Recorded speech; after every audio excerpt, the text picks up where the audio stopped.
வணக்கம் நண்பர்களே. பொங்கலுக்கு தளபதி தரிசனம் கிடைக்கும்னு காத்துட்டு இருந்த ரசிகர்களுக்கு ஒரு அதிர்ச்சியான செய்தி.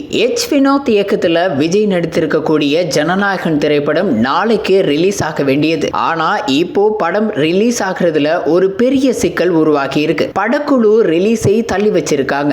என்ன நடந்தது, கோர்ட்ல என்ன சொன்னாங்க, ஏன் இந்த திடீர் தடை, எல்லாத்தையும் இந்த வீடியோல விரிவா பார்க்கலாம். விஷயம் என்னன்னா, ஜனவரி 9 ரிலீஸ்னு அறிவிச்சும் படத்துக்கு இன்னும் சென்சார் சர்டிபிகேட் கிடைக்கல. இதனால தயாரிப்பு நிறுவனமான KVN புரொடக்ஷன்ஸ் சென்னை உயர் நீதிமன்றத்தில் அவசர வழக்கு தொடர்ந்தாங்க. வழக்கறிஞர் தரப்புல என்ன சொன்னாங்கன்னா, சென்சார் போர்டு சொன்ன எல்லா மாற்றங்களையும் நாங்க செஞ்சிட்டோம். ஆனா படத்துல மத உணர்வுகளை புண்படுத்துற மாதிரி காட்சிகள் இருக்குன்னு யாரோ கொடுத்த ஒரு புகாரை காரணம் காட்டி சர்டிபிகேட் தர மறுக்கிறாங்க அப்படின்னு வாதிட்டாங்க. இந்த வழக்கை விசாரிச்ச நீதிபதி PT ஆஷா சென்சார் போர்டுக்கு சில அதிரடி உத்தரவுகளை போட்டாங்க. ஜனநாயகன் படத்துக்கு எதிராக வந்த புகாரை தாக்கல் செய்ய சொன்ன நீதிபதி ஒரு சுவாரஸ்யமான கேள்வியும் கேட்டாங்க. ஏன் படத்தை ஜனவரி 10 ரிலீஸ் பண்ணக்கூடாது, தை பிறந்தால் வழி பிறக்குமே அப்படின்னு சொன்னாங்க. இதனால வழக்கு இன்னைக்கு தள்ளி வைக்கப்பட்டது. இன்னைக்கு நடந்த விசாரணையில தீர்ப்பை நாளை காலைக்கு ஒத்தி வச்சிருக்காங்க.